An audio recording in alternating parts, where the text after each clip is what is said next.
বিপ্লব কি প্রতি বছর বছর হয় নাকি? বিপ্লব শত বছরে, হাজার বছরে একবার হয়। এত বড় একটা ঘটনা ঘটার পরে রাষ্ট্রের যদি সিস্টেমগুলোই চেঞ্জ না করতে পারেন আপনারা, না করা সম্ভব হয়, তাহলে আসলে এই বিপ্লবের কোনো মূল্যই নাই। আর এই সুযোগ আগামী 1000 বছরেও আসবে কিনা সন্দেহ।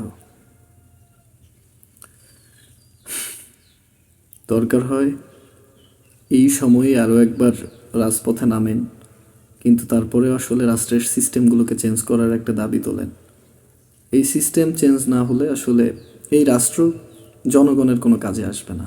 শুধুমাত্র এই সব রাজনৈতিক দল যারা ক্ষমতায় আসে, ক্ষমতায় এসে হচ্ছে যে নিজেদের ভাগ্য বদলায়, তারা ক্ষমতায় এসে ন্যায় বিচার কি প্রতিষ্ঠা করবে? তারা বিচার করে হচ্ছে রাজনৈতিক প্রতিহিংসার বিচার, রাজনৈতিক প্রতিপক্ষের বিচার।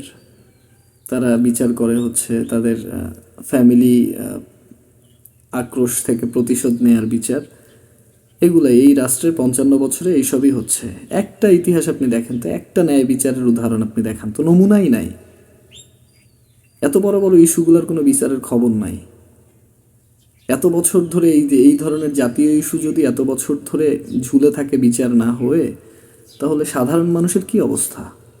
কোথায় যাবে তারা? কার কাছে যাবে? এভাবে চলা যায় না, এভাবে চলতে পারে না একটা রাষ্ট্র।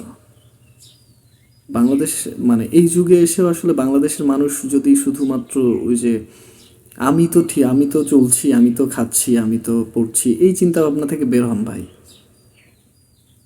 আমাদের চিন্তা করেন।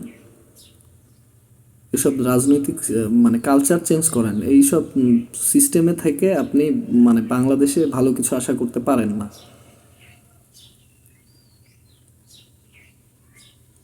আরও একবার চিন্তা করেন, আরও একবার রাস্তায় নামেন, দেশটাকে একটি জনকল্যাণমূলক রাষ্ট্র হিসেবে গড়ে তোলার জন্য রাস্তায় নামেন। ইনকিলাব জিন্দাবাদ।